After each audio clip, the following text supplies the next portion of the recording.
What happens when a legendary filmmaker who shaped Hollywood for 7 decades finally speaks his truth? At 95 years old, Clint Eastwood is breaking his silence about Rob Reiner. And what he reveals isn't what you'd expect. This isn't about personal grudges. This isn't about petty Hollywood drama. This is about something far bigger. It's about an industry that changed. An industry that used to embrace outsiders and now demands conformity. An industry that once valued questions and now only accepts certainty. Eastwood has watched this transformation happen. He's seen colleagues become activists. He's witnessed curiosity replaced by ideology. And now he's ready to talk about it. Stick with me, because I'm going to reveal what Eastwood really thinks about Hollywood today. Why he believes storytelling has lost its way. And what his comments about Rob Reiner tell us about the death of creative freedom. This isn't just about two filmmakers. This is about the soul of cinema itself. Let's get into it. The man who became a legend. Clint Eastwood was born May 31st, 1930 in San Francisco during the Great Depression. His early years were marked by constant moves as his family followed work across California. This transient upbringing gave him self-reliance and emotional reserve, traits that would later define his screen presence. Eastwood was a quiet, introspective child, more comfortable observing than speaking. Music played an early role in his life. Jazz and piano nurtured his appreciation for rhythm, mood, and understatement, elements that would influence his filmmaking style decades later. After high school, he worked as a lifeguard, lumberjack, and gas station attendant. These jobs grounded him in working-class realities and gave him deep respect for ordinary labor and resilience. His path to acting wasn't immediate. It emerged gradually, almost accidentally, after he was discharged from the Army and began exploring opportunities in Hollywood. Early on, his career was defined by rejection. Universal Pictures signed him in the mid-50s, but dismissed him after bit parts. Executives criticized his looks, voice, and perceived lack of charisma. Rather than defeat him, these setbacks hardened his resolve. He kept studying acting, taking small roles, and waiting patiently for the right opportunity. That opportunity came in 1959 with the TV series Rawhide. As Rowdy Yates, Eastwood gained steady work and visibility over 8 seasons. Though the role provided financial stability, he felt creatively constrained.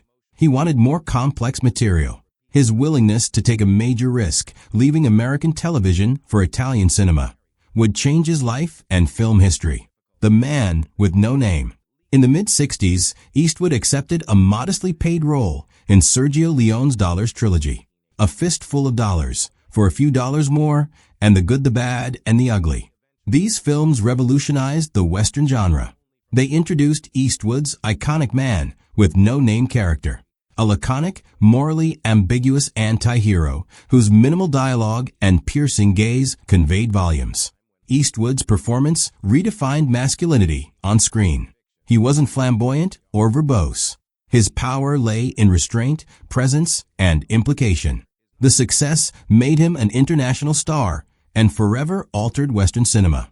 More importantly, it gave Eastwood control. Control over his career choices, creative direction, and professional independence.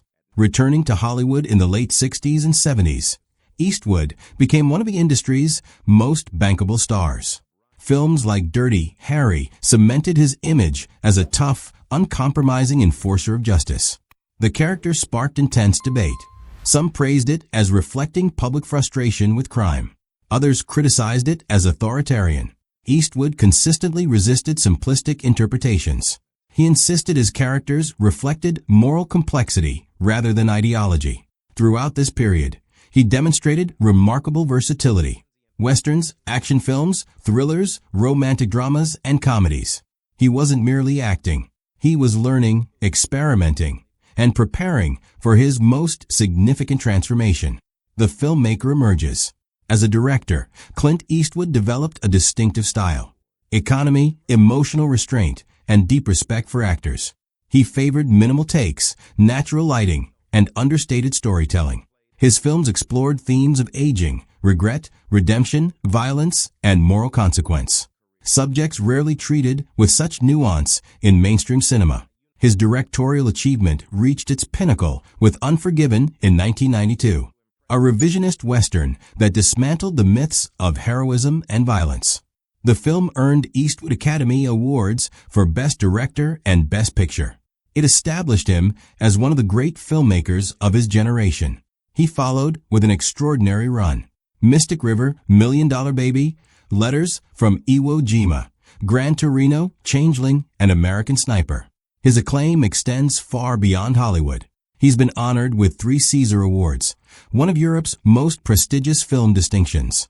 He received the American Film Institute's Life Achievement Award. In 2000, the Venice Film Festival gave him the Golden Lion for Lifetime Achievement.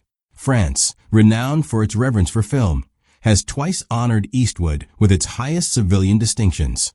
In 1994, he was named Commander of the Ordre des Arts et des Lettres. In 2007, he received the Legion of Honor, France's most prestigious decoration.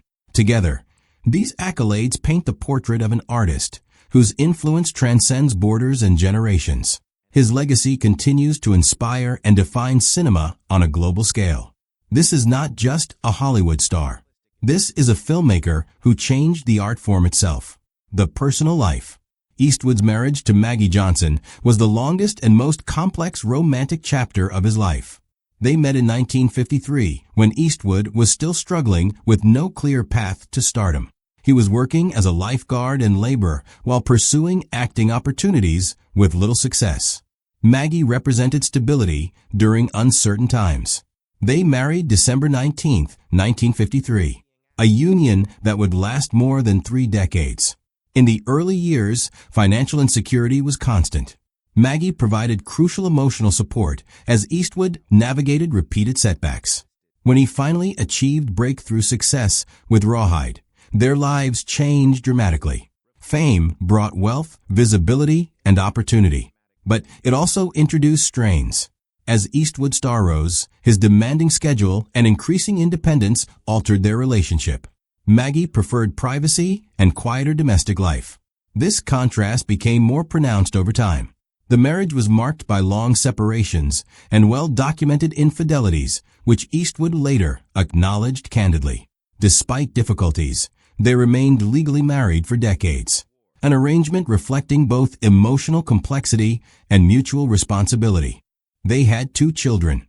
Kyle Eastwood, born 68, became a successful jazz musician. Allison Eastwood, born 72, pursued careers in acting and filmmaking. In 1978, after 25 years of marriage, they formally separated. Their divorce wasn't finalized until 1984. When finalized, it was one of the most expensive settlements in Hollywood at the time. Despite the end of their marriage, Maggie remains a foundational figure in Eastwood's personal history.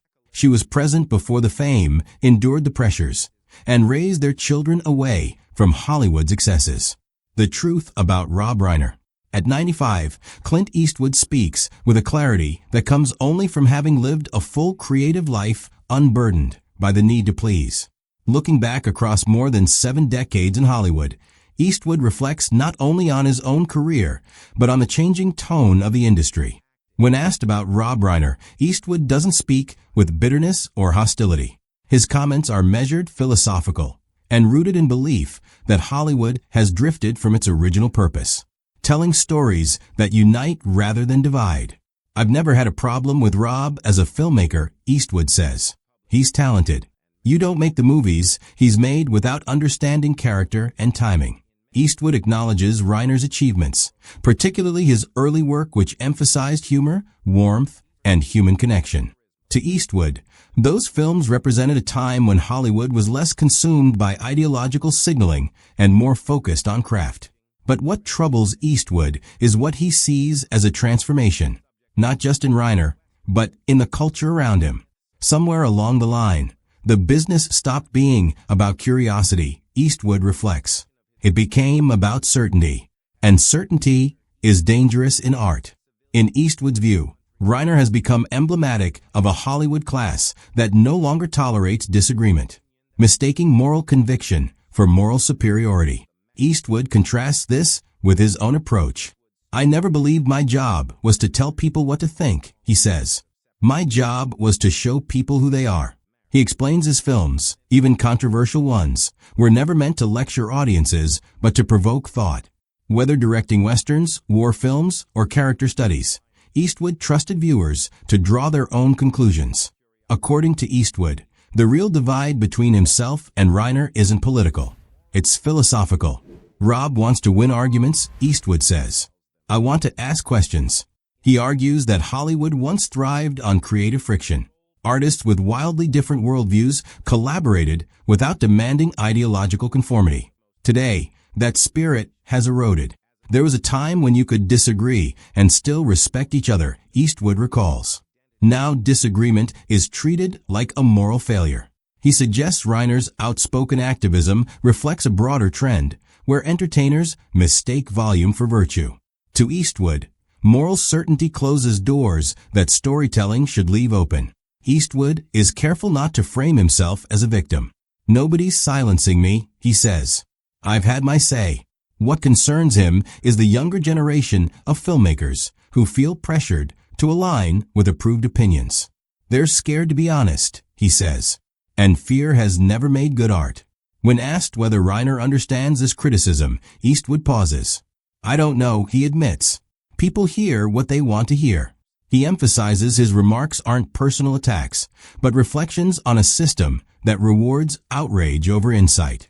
Rob didn't create that system, Eastwood says, but he's comfortable inside it. Does Eastwood's perspective change how you see Hollywood today? I think it should, because this isn't about liberal versus conservative. This isn't about Rob Reiner specifically. This is about an industry that once celebrated creative friction and now demands conformity. An industry that once asked questions and now only provides answers. Eastwood spent 7 decades refusing to lecture audiences. He showed human complexity. He trusted viewers to think. And at 95, he's watching that philosophy disappear. His truth about Rob Reiner is really a truth about cinema itself. About what happens when art becomes activism. When storytelling becomes sermonizing. When filmmakers stop trusting their audiences. Hollywood used to be a place where outsiders belonged.